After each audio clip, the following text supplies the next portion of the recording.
ಕಟ್ಟುಪಾಡುಗಳು ಅಂತ ಏನು ಅಂದ್ಕೊಂಡಿದ್ದೀರಾ ಅದು ನಿಜವಾದಂಥ ಸಾಧಕರಿಗಿಲ್ಲ, ಕಳ್ಳರುಗಳಿಗಿದ್ದಾವೆ. ಇವನ್ನ ನಿಗ್ರಹ ಮಾಡಬೇಕು, ಮದುವೆ ಆಗಿರಬಾರ್ದು ಅಥವಾ ಸನ್ಯಾಸಿ ಆಗಿರಬೇಕು. ಸೊ ಆ ಕನ್ವಿಕ್ಷನ್ ನಮಗಿದ್ರೆ ಈ ಬ್ರಹ್ಮಚರ್ಯ ಅನ್ನೋದು, ಈ ಸನ್ಯಾಸತ್ವ ಅನ್ನೋದು ಬಹಳ ಸಣ್ಣದಾಗುತ್ತೆ, ಜೀವನ ಸಣ್ಣದಾಗುತ್ತೆ. ಕೆಪಬಿಲಿಟೀಸ್ ಮೇಲೆ ಆಗಿರ್ತಕ್ಕಂಥದ್ದು ಎಲ್ಲ ವಿದ್ಯೆಗಳು. ಸೊ ಹೀಗೆ ಅವರು ಕ್ರಿಯೇಷನಲ್ ಎನರ್ಜಿಗೆ ಸುಮ್ಮನೆ ತಪಸ್ಸು ಅಂದಿದ ತಕ್ಷಣ ಕಣ್ಣು ಮುಚ್ಕೊಂಡು ಕುತ್ಕೊಂಡಿದ್ದ ತಕ್ಷಣ ಮನಸ್ಸು ನಿಲ್ಲುತ್ತಾ? ಸೊ ಆಗಲೇ ಹೇಳ್ತಾ ತುಂಬ ಜನಕ್ಕೆ ಇದೆ ಅಧ್ಯಾತ್ಮದ ಜೀವನಕ್ಕೆ ಬಂದರೆ ಸನ್ಯಾಸಿ ಆಗಿಬಿಡ್ತೀವಿ ಅಂತ. ಸೊ ನನ್ನ ಪ್ರಶ್ನೆ ಏನಂದರೆ, ಈ ಬ್ರಹ್ಮಚರ್ಯವನ್ನು ನಿಗ್ರಹ ಮಾಡಬೇಕು, ಮದುವೆ ಆಗಿರಬಾರ್ದು ಅಥವಾ ಸನ್ಯಾಸಿ ಆಗಿರಬೇಕು, ಈ ರೀತಿಯಾದಂತಹ ಯಾವುದಾದ್ರೂ ಗಡಿ ಇದೆಯಾ ಆಧ್ಯಾತ್ಮಿಕ ಸಾಧನೆಗೆ ಅಂತ? ನಿಜವಲ್ಲೂ ಇಲ್ಲ. ಇದೆಲ್ಲ ಈಗ ಮಾಡ್ಕೊಂಡಿರೋವಂಥದ್ದು. ಈಗ ಏನು ಭಗವದ್ವೇದರು ಈಗೇನು ಬಂದರು, ಈಗ ಶಂಕರಾಚಾರ್ಯರ ಆರಭ್ಯದಿಂದ ಏನು ಬಂದರೋ ಇಚ್ಚಿಚ್ಚಿಗೆ ಬಂದಿರೋವಂಥದ್ದು ಸನ್ಯಾಸತ್ವ. ಮೊದಲೆಲ್ಲ ನಮ್ಮಲ್ಲಿ ಇದ್ದಿದ್ದು ಋಷಿಮುನಿಗಳಷ್ಟೇ, ಋಷಿ ಪರಂಪರೆ ನಮ್ಮಲ್ಲಿ ಇದ್ದಿದ್ದು. ಅವ್ರಿಗೆ ಕೂಡ ಮದುವೆ ಆಗಿರ್ತಿತ್ತು. ಅವರಿಗೆ 2-3 ಮದುವೆ ಆಗಿದ್ರು, ಅವರು ಒಂದಲ್ಲ 2-3 ಮದುವೆ ಆಗಿದ್ರು. ಇದು ಹೀಗೆ ನಡೆದಿದ್ದು ನಮ್ಮಲ್ಲಿ. ಕೆಪಬಿಲಿಟೀಸ್ ಮೇಲೆ ಆಗಿರ್ತಕ್ಕಂಥದ್ದು ಎಲ್ಲ ವಿದ್ಯೆಗಳು. ಸೊ ಹೀಗೆ ಅವರು ಕ್ರಿಯೇಷನಲ್ ಎನರ್ಜಿಗೆ ತಲೆ ಕೆಡಿಸ್ಕೊಳಕ್ಕೆ ಹೋಗ್ತಾ ಇರಲಿಲ್ಲ. ಅವ್ರದ್ದೇನಿದ್ರು ಜ್ಞಾನ ಮಾರ್ಗ, ಜ್ಞಾನವನ್ನು ಹೇಗೆ ವೃದ್ಧಿಸೋದು, ಬೆಳೆಸೋದು ಅನ್ನೋದನ್ನೇ ಇಷ್ಟು. ಒಬ್ಬ ಋಷಿ ಅಂತ ಹೇಳಿದ್ರೆ ಅವನು ಅನ್ವೇಷಣೆಯ ಮಾರ್ಗ ಹಿಡಿತಿದ್ದ. ಅವನು ಸುಮ್ಮನೆ ಎಲ್ಲದನ್ನು ಯಥಾವತ್ತಾಗಿ ಒಪ್ಕೊಳೋ ಅಂತಹ ಇದಕ್ಕೆ ಹೋಗ್ತಾನೆ ಇರಲಿಲ್ಲ. ಅವನು ಎಲ್ಲವನ್ನು ಕ್ವಶನ್ ಮಾಡುವಂಥದ್ದು, ನಿಮ್ಮ ಎಕ್ಸಿಸ್ಟೆನ್ಸ್ನ ಕ್ವಶನ್ ಮಾಡುವಂಥದ್ದು. ನಿಮ್ಮ ಇರುವಿಕೆ ಏನು, ನನ್ನ ಇರುವಿಕೆ ಏನು, ನನ್ನೊಳಗಿರೋದು ಏನು, ಇದನ್ನೆಲ್ಲವನ್ನು ಕ್ವಶನ್ ಮಾಡುವಂಥವನ್ನೇ ಋಷಿ.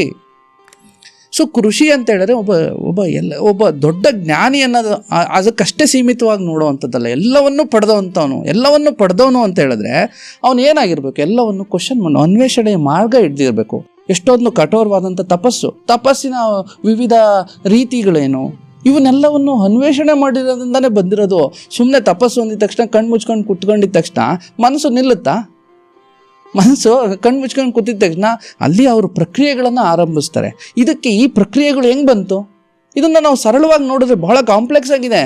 ಇನ್ಫ್ಯಾಕ್ಟ್ ಏನು ಹೇಳಬೇಕು ಅಂದರೆ, ನಮ್ಮ ಯೋಗದ ಆದಿಯಾಗಿರೋದ್ರಿಂದ, ಧ್ಯಾನದ ಆದಿಯಾಗಿರೋದ್ರಿಂದ ಎಲ್ಲವನ್ನು ಏನಿದೆ ಇದನ್ನೆಲ್ಲವನ್ನು ಇನ್ವೆನ್ಷನ್ ಮಾಡಿರೋದು, ಇದನ್ನ ಸ್ವತಃ ಅವರೆಲ್ಲ ಎಕ್ಸ್ಪ್ಲೋರ್ ಮಾಡಿರೋದು. ಒಂಥರ ಸೈಂಟಿಫಿಕ್ಕಾಗಿ ಪ್ರತಿಯೊಂದು ಮನಸ್ಸು ಈ ಥರ ಇದ್ದರೆ, ಮನಸ್ಸು ಈ ಥರ ಇದೆಯಾ, ಇದಕ್ಕಿದು ಸೊಲ್ಯೂಷನ್ನು, ಮನಸ್ಸು ಈ ಥರ ಇದೆಯಾ, ಇದಕ್ಕೆ ಸೊಲ್ಯೂಷನ್ನು ಅಂತ ಹೇಳ್ಬಿಟ್ಟು ಪ್ರತಿಯೊಂದು ಕೂಡ ಅನ್ವೇಷಣೆಯ ಮಾರ್ಗದಲ್ಲಿ ಅವರು ಹೋಗಿರುವಂಥದ್ದು ಋಷಿ ಪರಂಪರೆ.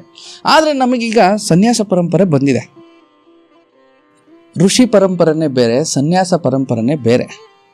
ಋಷಿಗಳು ಸನ್ಯಾಸವರಿಗೆ ದೀಕ್ಷೆಯನ್ನು ಕೊಡುವಂಥವ್ರು, ಜ್ಞಾನಿಗಳು. ಸನ್ಯಾಸದವರು ಇನ್ನೂ ವೈರಾಗ್ಯದ ಹಾದಿನಲ್ಲಿರುವಂಥದ್ದು. ಸಾಮಾಜಿಕ ವ್ಯವಸ್ಥೆಯಿಂದ ಮುಂದುವರೆದು, ಸಾಮಾಜಿಕ ವ್ಯವಸ್ಥೆಯನ್ನು ತೊರೆದು ನಿಧಾನವಾಗಿ ಅವರು ವೈರಾಗ್ಯದ ಹಾದಿಗೆ ಬಂದಿರೋವಂಥವ್ರು. ಈ ಬ್ರಹ್ಮಚರ್ಯ ಅಂತ ಹೇಳಿದ್ರೆ ಶಕ್ತಿಯನ್ನು ನೋಡುವಂಥದ್ದು ಅಷ್ಟೇ. ಅವರು ಬ್ರಹ್ಮಚರ್ಯ ಅಂದರೆ ಈಗ ಏನಾಗಿದೆ ಅಂದರೆ, ಬ್ರಹ್ಮಚರ್ಯದಲ್ಲಿ ಏನು ಮಾಡ್ತೀರಾ, ಶಕ್ತಿಯನ್ನು ನೋಡ್ತೀರಾ. ಈ ಶಕ್ತಿಯ ಒಂದು ಅನಾವರಣಕ್ಕೆ ನೀವೇನು ಮಾಡ್ತೀರಾ, ಬ್ರಹ್ಮಚರ್ಯದಿಂದ ಮುಂದಕ್ಕೆ ಹೋಗುವಂಥ ಪ್ರಯತ್ನ ಪಡ್ತೀರಾ. ಈ ಶಕ್ತಿಯ ಅನಾವರಣಕ್ಕೆ ನಿಮಗೆ ವೈರಾಗ್ಯದ ಬೇಕಾಗುತ್ತೆ. ಈ ವೈರಾಗ್ಯ ಅಂದಿದ ತಕ್ಷಣ ಎಲ್ಲ ಬಿಡುವಂಥದ್ದಲ್ಲ. ಆ್ಯಕ್ಚುಲಿ ನಾವು ಹಂಗೆ ಅರ್ಥ ಮಾಡ್ಕೊಂಡಿದ್ದೀವಿ, ಅದು ರಿವರ್ಸ್. ಅದು ಆ್ಯಕ್ಚುಲಿ ಅದನ್ನು ನಾನು ನಿಮ್ಗೆ ಆಮೇಲೆ ಹೇಳ್ತೀನಿ. ಆದರೆ ಬ್ರಹ್ಮಚರ್ಯ ಅಂತ ಹೇಳಿದ್ರೆ ಒಂದು ಶಕ್ತಿಯನ್ನು ನೋಡೋವಂಥದ್ದು. ನಿಮ್ಮೊಳಗೆ ಶಕ್ತಿ ಇದೆಯಾ ಅಂತ ಕೇಳಿದಾಗ, ನೀವು ಎಲ್ಲಿದೆ ಅಂತ ಕೇಳಿದ ತಕ್ಷಣ ನಿಮಗೆ ಆನ್ಸರ್ ಇದೆಯಾ ಅಂತ ಕೇಳಿದ್ರೆ ಗೊತ್ತಿಲ್ಲ. ಶಕ್ತಿ ನಡಿ ಇದೆ, ನಮ್ಮೊಳಗಿದೆ ಅಂತ ಅಂದ್ಕೊಂಡು ಹೆಂಗಿದೆ, ಥರ ಇದೆ ಅಂತ ನೋಡ್ಕೊಳೋ ಅಂಥದ್ದೇ ಬ್ರಹ್ಮಚರ್ಯ. ಈ ಬ್ರಹ್ಮಚರ್ಯದಲ್ಲಿ ಬ್ರಹ್ಮನ ಆಚರಣೆಗಳನ್ನೆಲ್ಲವನ್ನು ಮಾಡಿದ್ರೆ, ಅಂದರೆ ಈ ಆಧ್ಯಾತ್ಮದ ಆಚರಣೆಗಳು ಮಾಡಿದ್ರೆ ನಿಮಗೆ ಶಕ್ತಿ ಎಲ್ಲಿದೆ ಅಂತ ಗೊತ್ತಾಗುತ್ತೆ. ಈ ಶಕ್ತಿಯ ಆಚರಣೆಗೆ ಬರಬೇಕು ಅಂದರೆ ನಾವು ಸನ್ಯಾಸತ್ವದ ಆಚರಣೆ ಬೇಕಾಗುತ್ತೆ. ಯಾಕೆಂದರೆ ಇದಕ್ಕೆ ಕೆಲವೊಂದಿಷ್ಟು ನಿಗ್ರಹಗಳು ಬೇಕಾಗುತ್ತೆ. ಕೆಲವೊಂದಿಷ್ಟು ಈಗ ನೀವು ಓದಬೇಕು, ಲಾಯರ್ ಆಗಬೇಕು ಅಥವಾ ಇನ್ನೇನೋ ಆಗಬೇಕು, ಇದಕ್ಕೆ ನೀವು ಹೆಂಗೋ ಇದ್ರೆ ಸಾಕಾಗುತ್ತಾ? ನೀವೊಂದು ಕಾಲೇಜಿಗೆ ಹೋಗಬೇಕು, ಆ ಕಾಲೇಜಲ್ಲಿ ರೂಲ್ಸ್ಗಳನ್ನು ಫಾಲೋ ಮಾಡಬೇಕು, ಇದೇ ಥರ. ಸೊ ಈ ಶಕ್ತಿಯ ಅನಾವರಣಕ್ಕೆ ಕೆಲವೊಂದಿಷ್ಟು ರೂಲ್ಸ್ಗಳನ್ನು ಫಾಲೋ ಮಾಡಬೇಕಾಗುತ್ತೆ. ಸೊ ಅದು ಕಠಿಣವಾಗಿರುತ್ತೆ. ನೀವು ಲಾಯರ್ ಓದ್ಬೇಕಾದ್ರೆ ನೀವು ಹೆಂಗೋ ಎಕ್ಸಾಮ್ ಬರೆಯೋಕ್ಕಾಗುತ್ತಾ? ಇಲ್ಲ ತಾನೆ. ಅದೇ ಥರ ಇದು ಅತಿ ದೊಡ್ಡ ಶಕ್ತಿಯನ್ನು ನೋಡಬೇಕಾದ್ರೆ ನಿಮ್ಮೊಳಗೆ ಕೆಲವೊಂದಿಷ್ಟು ಡಿಮ್ಯಾಂಡ್ ಮಾಡುತ್ತೆ ಸ್ಥಿತಿಗಳನ್ನು. ಅದಕ್ಕೋಸ್ಕರ ಸನ್ಯಾಸ ಇರೋದು, ಅದಕ್ಕೋಸ್ಕರ ವೈರಾಗ್ಯದ ಸನ್ಯಾಸ ಇರೋದು. ಸನ್ಯಾಸತ್ವದ ಆದಮೇಲೆ ಸನ್ಯಾಸತ್ವದಲ್ಲಿ ಹಲವಾರು ಸನ್ಯಾಸತ್ವಗಳಿದೆ. ಈ ಸನ್ಯಾಸತ್ವ ಆಗಿದ ತಕ್ಷಣ ಇದು ಅಲ್ಟಿಮೇಟ್ ಅಂತ ಅಲ್ಲ, ಅದು ಸಾಧನೆಯ ಆದಿ ಅಷ್ಟೇ. ಕ್ರಮಿಸಿದ್ರೆ ಅಲ್ಲಿಂದ ಮುಂದಕ್ಕೆ ಹೋಗಬೇಕು. ಅಲ್ಲಿಂದ ಮುಂದಕ್ಕೆ ಹೋಗಿ ನೀವು ದೊಡ್ಡ ಜ್ಞಾನಿಗಳಾಗಬೇಕು, ಋಷಿಯ ಪರಂಪರೆಯಲ್ಲಿರಬೇಕು. ಯಾರಿಗೆ ಋಷಿಯ ತತ್ವಗಳಿರ್ತದೆ ಅವರು ಸನ್ಯಾಸತ್ವದಲ್ಲಿ ಇರಬೇಕಾದಂಥ ಅವಶ್ಯಕತೆ ಇಲ್ಲ. ಅವರಿಗೆ ಯಾವುದೇ ರೂಲ್ಸುಗಳು ಇಲ್ಲ. ಸೊ ಅವರಲ್ಲಿರ್ತಕ್ಕಂಥ ತತ್ವಜ್ಞಾನದಿಂದ ಅವ್ರ ಜೀವನವನ್ನು ಅವ್ರು ರೂಪಿಸ್ಕೊಳ್ಳುವಂತಹ ತಾಕತ್ತಿರುತ್ತೆ. ಅದಕ್ಕೋಸ್ಕರ ಅಧ್ಯಾತ್ಮ ಅಂತ ಹೇಳಿದ್ರೆ ಬ್ರಹ್ಮಚರ್ಯ ಮಾಡಬೇಕು, ಸನ್ಯಾಸತ್ವ ಮಾಡಬೇಕು, ಆಮೇಲೆ ಋಷಿಗಳಾಗಬೇಕು ಅಂತ ಏನಿಲ್ಲ. ನೀವು ಇವಾಗಲೇ ಋಷಿ ಆಗಿರ್ಬೋದು, ಯಾರಿಗೆ ಗೊತ್ತು, ನೀವು ನೋಡೇ ಇಲ್ವಲ್ಲ, ಅದನ್ನು ನೀವು ಕಂಡ್ಕೊಳ್ಳಿ. ನಿಮಗೆ ಇದು ಬ್ರಹ್ಮಚರ್ಯ ಬೇಕಾಗೇ ಇಲ್ಲ, ಯಾವುದನ್ನು ನೀವು ನಿಗ್ರಹಿಸೋದು ಬೇಕಾಗಿಲ್ಲ. ನಿಮ್ಮ ವಿವೇಕ ಯಾವಾಗ ಜಾಗೃತಿ ಆಗುತ್ತೆ ಆವಾಗ ನೀವು ಎಲ್ಲಿ ನಿಂತಿದ್ದೀರಾ ಅಂತ ನೀವು ನೋಡ್ಕೊಳ್ಳಿ, ಆವಾಗ ನಿಮ್ಮ ಜೀವನವನ್ನು ರೂಪಿಸ್ಕೊಳ್ಳಿ. ಇಲ್ಲಾದರೆ ಏನಾಗುತ್ತೆ, ಬಹುಶಃ ಇದೊಂದೇ ವೇ, ನಮ್ಮ ಮಾರ್ಗದಲ್ಲಿ ಇದೊಂದೇ ವೇ ಅಂತ ತಿಳ್ಕೊಂಬಿಡ್ತೀವಿ. ಇದಲ್ಲವೇ ನಮ್ಮಲ್ಲಿ ಜನಗಳಲ್ಲಿ ಮೌಢ್ಯ ಬಂದು ಈ ಥರ ಆಗಿರೋದು. ಬಟ್ ನಮ್ಮಲ್ಲಿರ್ತಕ್ಕಂಥದ್ದು ಋಷಿ ಪರಂಪರೆ. ನಾವು ಯಾಕೆ ಸನ್ಯಾಸದ ಪರಂಪರೆಗೆ ಬಂದ್ವಿ ಅಂತ ಹೇಳಿದ್ರೆ ಇದೊಂದು ಶಿಫ್ಟ್ ಇದು. ಯಾಕೆಂದರೆ ಎಲ್ಲರಿಗೂ ಋಷಿ ಥರ ಇರೋಕ್ಕಾಗಲ್ಲ. ಋಷಿಗಳು ಹೆಂಗೆ ಅಂತ ಹೇಳಿದ್ರೆ ಕಠೋರ, ಅವ್ರು ಮದುವೆ ಮಾಡಿಕೊಂಡ್ರು ಕೂಡ ಕಠೋರ ಸಾಧನೆಯಲ್ಲಿರ್ತಾರೆ. ಹೆಣ್ಮಕ್ಳು ಕೂಡ ಅವ್ರ ಜೊತೆನೇ ಹೋಗ್ಬೇಕಾಗುತ್ತೆ. ಇವತ್ತಿನ ಯಾವ ಹೆಣ್ಮಕ್ಳು ಕೂಡ ಆಧ್ಯಾತ್ಮ ಅಂತ ಹೇಳಿದ್ರೆ ಬಂದುಬಿಡ್ತಾರೆ, ಮದುವೆ ಆಗ್ತದೆ. ಫಸ್ಟ್ ಆಫ್ ಆಲ್ ನಿಮ್ಮ ಮದುವೆನೇ ಆಗಲ್ಲ. ಸೊ ಹಂಗಾಗಿ ಆ ವ್ಯವಸ್ಥೆನ ಭಾಳ ಕ್ಲೀನಾಗೆ ಒಂದು ಆರ್ಟಿಕ್ಯುಲೇಟ್ ಮಾಡಿ ಕೊಟ್ಟಿದ್ದಾರೆ. So that is different thing. But ಈಗ ಋಷಿ ಥರ ಇರೋಕ್ಕಾಗಲ್ವೇ? ನೀವು ಈಗ ಋಷಿ ಆಗಿರಬೇಕು ಅಂತ ಹೇಳಿದ್ರೆ ಒಂದು ಸರಳ ಜೀವನದಲ್ಲಿರಬೇಕಾಗುತ್ತೆ. ಅದನ್ನು ಯಾರು ಒಪ್ಕೊಳ್ಳಲ್ವೇ? ಮದುವೆ ಆಗಲ್ಲ. ಹಂಗೆ ಆದರೆ ಋಷಿಗೆ ಆ ಥರ ಅಲ್ಲ, ಅದು ಬೌಂಡ್ರಿನೇ ಇರೋದಿಲ್ಲ. ಅದಕ್ಕೋಸ್ಕರ ನೀವು ಈ ಥರ ಆಗಬಾರ್ದು ಅಂತ ಒಂದು ಆರ್ಟಿಕ್ಯುಲೇಟ್ ಮಾಡಿ ಒಂದು ಮಾರ್ಗವನ್ನು ಹಾಕ್ಕೊಟ್ಟಿದ್ದಾರೆ ಅಷ್ಟೇ.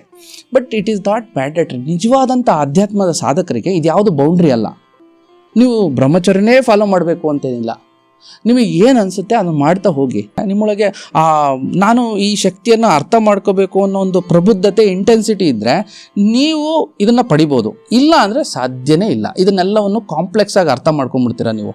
ಇದು ಏನಂತ ಹೇಳಿದ್ರೆ ನಾನು ಬ್ರಹ್ಮಚರ್ಯ ಫಾಲೋ ಮಾಡಬೇಕಾ, ನಾನು ಸನ್ಯಾಸನ ಫಾಲೋ ಮಾಡಬೇಕು ಅನ್ನೋದೊಂದೇ ನಿಮ್ಮ ತಿರುಳಾಗಿರುತ್ತೆ. ಬಿಟ್ಟರೆ ಬಹುಶಃ ಇದರಿಂದ ನಾನು ಏನೇ ಆಗಲಿ ನನ್ನ ಜೀವನದಲ್ಲಿ, ಈಗ ಬುದ್ಧನ ಆರಂಭದಿಂದ ಬುದ್ಧ ಯಾವಾಗ ಅವನು ಮನೆ ಬಿಟ್ಟಿದ ತಕ್ಷಣ ಅವನಿಗೆ ವೈರಾಗ್ಯ ಬಂದ್ಬಿಡ್ತಾ, ಅವನಿಗೆ ಸಾಕ್ಷಾತ್ಕಾರ ಆಯಿತಾ? ಇಲ್ವಲ್ಲ. 8 ವರ್ಷಗಳ ಕಾಲ ಅಲ್ದು ನಿಂತು ನೀರಾಗಿ ಎಲ್ಲ ಗುರುಗಳ ಹತ್ರ ಹೋಗಿ ಎಲ್ಲ ಮೆಥಡ್ಸು ಕಲ್ತ್ಕೊಂಡು ಬಂದರೂ ಕೂಡ ಅಲ್ಲಿಗೇನಂತ ಅನ್ನಿಸ್ತು, ಇವೆಲ್ಲ ಅಪೂರ್ಣ ಅಂತ ಅನ್ನಿಸ್ತು. ಆವಾಗ ನಾನು ಸಾಯೋ ತನಕ ಕುತ್ಕೊತೀನಪ್ಪ ಅಂತ ಹೇಳ್ಬಿಟ್ಟು ಒಂದು ವೃಕ್ಷದ ಕೆಳಗಡೆ ಕುತ್ಕೊಳೋ ತನಕನೂ ನಾನು ಸತ್ತರೆ ಸಾಯ್ತೀನಿ, ಇಲ್ಲೇ ಸಾಯ್ತೀನಿ, ಬಟ್ ನನಗೆ ಜ್ಞಾನೋದಯ ಆಗೋ ತನಕನೂ ನಾನು ಎದ್ದೇಳಲ್ಲ ಅನ್ನೋ ಒಂದು ಕನ್ವಿಕ್ಷನ್ ಬಂದಮೇಲೆ ಅವನಿಗೆ ಜ್ಞಾನೋದಯ ಆಯಿತು. ಇಲ್ಲ ಅಂದರೆ ಅಲ್ಲಿ ತನಕ ಆಗಿತ್ತಾ? ಇಲ್ವಲ್ಲ. ಸೊ ಆ ಕನ್ವಿಕ್ಷನ್ ನಮಗಿದ್ರೆ ಈ ಬ್ರಹ್ಮಚರ್ಯ ಅನ್ನೋದು, ಈ ಸನ್ಯಾಸತ್ವ ಅನ್ನೋದು ಬಹಳ ಸಣ್ಣದಾಗುತ್ತೆ, ಜೀವನ ಸಣ್ಣದಾಗುತ್ತೆ, ನಿಮಗೆ ಅದು ದೊಡ್ಡದಾಗುತ್ತೆ. ಸೊ ಆ ಕನ್ವಿಕ್ಷನ್ ಇಟ್ಕೊಂಡ್ಬಂದರೆ ನಿಮಗೆ ಬ್ರಹ್ಮಚರ್ಯ ಏನು ದೊಡ್ಡದೇನಾಗಲ್ಲ, ಸನ್ಯಾಸತ್ವ ಅನ್ನೋದು ದೊಡ್ಡದಾಗಲ್ಲ. ವಿಚಾರಗಳಿಂದ ನೀವು ಮುಂದಕ್ಕೆ ಹೋಗ್ತೀರಾ, ಆಚರಣೆಗಳಿಂದ ಮುಂದಕ್ಕೆ ಹೋಗ್ತೀರಾ, ಜ್ಞಾನದ ಉತ್ತುಂಗಕ್ಕೆ ಹೋಗ್ತೀರಾ. ಅದಕ್ಕೋಸ್ಕರ ನಿಮಗೆ ಕನ್ವಿಕ್ಷನ್ ಅನ್ನೋದಿದೆ. ನಿಮಗೊಳಗೆ ಏನು ಕನ್ವಿಕ್ಷನ್ ಇದೆ, ನಾವು ಸತ್ಯವನ್ನು ನೋಡಬೇಕು, ಪರಿಶುದ್ಧವಾದಂಥ ಶಾಶ್ವತವಾದಂಥ ಸತ್ಯದ ಕಲೆ ಬಂದು ನಿಲ್ಲಬೇಕು ಅಂತ ಹೇಳಿದ್ರೆ ನಿಮ್ಮೊಳಗೆ ಆ ಆದಿ ಇರಬೇಕು, ನಿಮ್ಮೊಳಗೆ ಆ ಕನ್ವಿಕ್ಷನ್ ಇರಬೇಕು, ನಿಮ್ಮೊಳಗೆ ಆ ಒಂದು ದೃಢತೆಯ ಸಂಕಲ್ಪ ಇರಬೇಕು. ಅವಾಗ ಬಂದು ನಿಲ್ತೀರ. ಇದು ಯಾವುದೂ ಕಷ್ಟ ಆಗಲ್ಲ. ಒಂದಿಷ್ಟು ನೀವು ಕಟ್ಟುಪಾಡುಗಳು ಅಂತ ಏನು ಅಂದ್ಕೊಂಡಿದ್ದೀರಾ ಅದು ನಿಜವಾದಂಥ ಸಾಧಕರಿಗಿಲ್ಲ, ಕಳ್ಳರುಗಳಿಗಿದ್ದಾವೆ. ಅಂದರೆ ಇದರಿಂದ ಯಾರು ಇದನ್ನು ಫಾಲೋ ಮಾಡಬೇಕಾ ಅಂತ ಇರ್ತಾರಲ್ಲ, ಆಚರಣೆಯಲ್ಲಿ ಇದನ್ನು ಫಾಲೋ ಮಾಡಬೇಕು ಅಂತ ಇದ್ದವರಿಗೆ ಅಂದರೆ ಅವ್ರಿಗೇನಂತ ಅರ್ಥ? ಕಳ್ಳರುಗಳು ಅಂತ. ಅವರಿಗೆಲ್ಲ ಇದ್ದಾವೆ ರೂಲ್ಸ್ಗಳು, ಬೇರೆಯವರಿಗೆ ಯಾರಿಗೂ ಇಲ್ಲ.